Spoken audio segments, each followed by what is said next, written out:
Hi friends, next we can study the next fifth question of spur gear. I can read the question, please. Write this question in your notebook.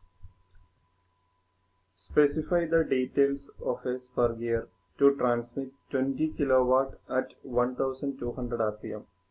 The teeth are of 20-degree full depth involute system having 16 teeth on pinion and a speed ratio of 3:1. Assume that the starting torque is 20% more than the mean torque.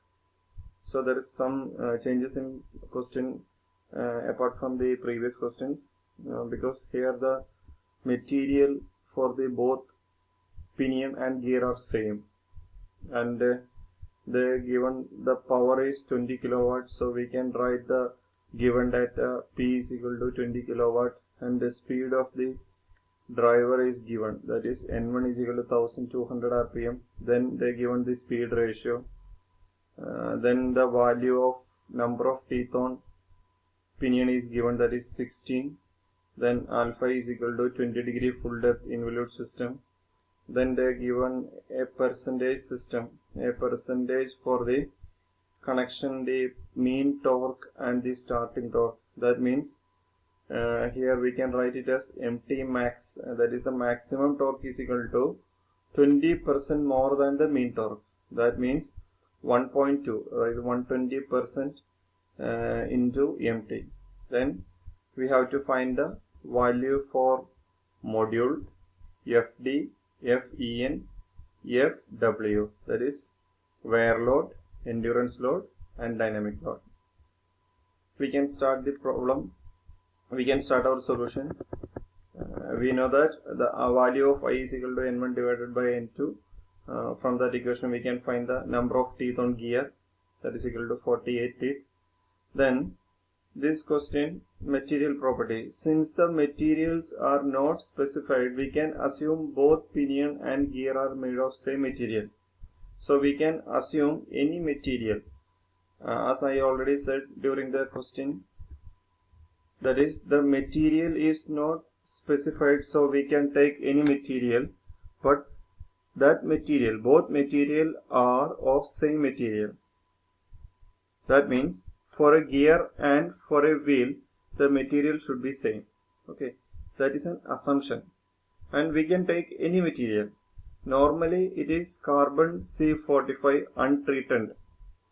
We can take its values from the table 12.7, and we can take the value of stress sigma D1 and sigma D2, both are same because the materials are same. That is the value is equal to 233.4 megapascal and the Brenner hardness number is 200. These values we will get from our data book. Then next one, identifying the weaker part. We know that the strength factor is sigma D into Y, and the sigma D into Y, if we substitute these values in our question, normally the value of pinion will be lesser. So during this case, that is if the materials if both materials are same, we can design pinion. So we can directly write in our answer book, that is the design is based only on pinion, hence the design is based on pinion. Okay, we can write this word. Then next one, we can find the value of module. How we can find the value of module? Okay, using the previous, that is the equation number 12.16. Using this equation we can find the value of module. In this case, the question given, the maximum torque is given, that is 20% greater than the mean torque. So in this case you take the value of MT max here. Okay, then the power is given and the speed of the pinion, that is also given. So using that equation we can find the value of MT. After substituting the value of MT with MT into 1.2, we will get the maximum torque, that is equal to 191 into 10⁻³ Newton millimeter. Then as the previous cases, assume K is equal to 10. I already discussed this point For spur gear, the value of K is assumed to be 10, and in case of helical gear, the value of K is taken as 15. Then CV is equal to 0.5. Then we can find the form factor. Form factor using this equation, y is equal to pi into y1. From that equation, we can find the value of y. Okay. Using these values, we can find the value of module. That value will become 4.06 mm. We can standardize using table 12.2. The module of the particular case, the module of the pinion will become 5 mm. Using that module, we can take the value, or we can find the value of D1, D2. These are the pitch circle diameter of pinion and gear. And next one, face width. Then we can calculate all these values of that particular pinion. Okay. Next, we can take the value of sigma D1. We can take that value from Ft. What is Ft? That is tangential load. From this equation, that is 12.15, we can write this equation Ft is equal to sigma D into Cv into B into Y into M. Here, pi into this small letter y is equal to y, that is form factor. So we can directly write it as a capital Y into M. Then V is equal to pi dn by 60. Here, D1 we calculated, it is 0.08, and N1 is equal to 1200. Then we will get V is equal to 5.03 meter per second. So it is less than 8 meter per second. Less than 8 meter per second. So we can take that equation number 12.19a from our data book and use this equation. Cv is equal to 3.05 divided by 3.05 plus V. Then we will get Cv is equal to 0.3775. Then after that, we can substitute the value of Ft in this equation. That is, Ft is equal to 2 mt max divided by D. We already found the value of mt max, that is equal to 191 into 10 raised to 3. Then we will get Ft. Then substitute this Ft in the previous equation, that is in that equation taken from the data book. From that equation we will get sigma D1. Sigma D1 is equal to 166 megapascal, which is less than the given or taken value. We assumed a material. For that material, the value will become 233.4 megapascal. In our case, we get only 166. So which is less than 233. So our design is safe. So we can find further values, or we can calculate all other values. So we can finalize the face width, that is equal to 50 mm. That is B is equal to 10 into module. Module is 5 mm. So that is 50 mm.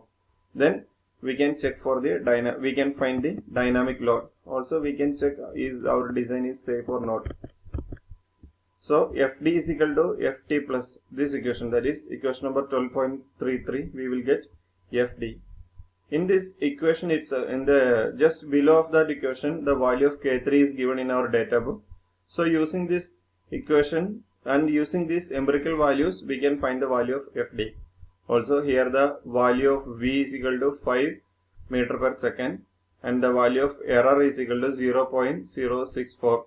We can collect this value from table 12.14. Then using this equation, we can find the value of, we can find all other values, that is C. Then using this equation, we can find the value of C. After that we can substitute these values in the general equation of Fd. Then we can find the value of Fd. Then we can go for endurance strength, that is Fen. In our data book, equation number 12.34, that is endurance load. Using this equation, that is sigma En into B into Y into M. Using this equation, we can find the value of endurance strength, that is equal to 26.28. Here also Fen, that is greater than Fd. So the material is safe against static tooth load. Then next we can find the wear load. Wear load we can calculate from this equation FW is equal to D1V into Q into K. From the equation we can take this equation from data book 12.36a. So using this equation we can calculate all other values and we can find the value of FW. That value is equal to 3.23. Again we can write FW is less than FD. So the pinion is subjected to rapid wear, hence has to surface harden for higher BHN.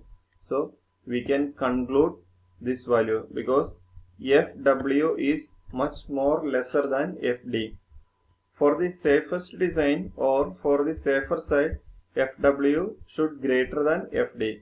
So we can go for next iteration, that is FW greater than or is equal to FD. Using this equation we can find the value of K. So from this condition we can take the value of BHN of pinion is equal to 450, and which is same for the gear also, because the both material taken for this particular problem are same. This value we can collect from the table 12.16. Okay, then we can conclude our design. Okay, thank you.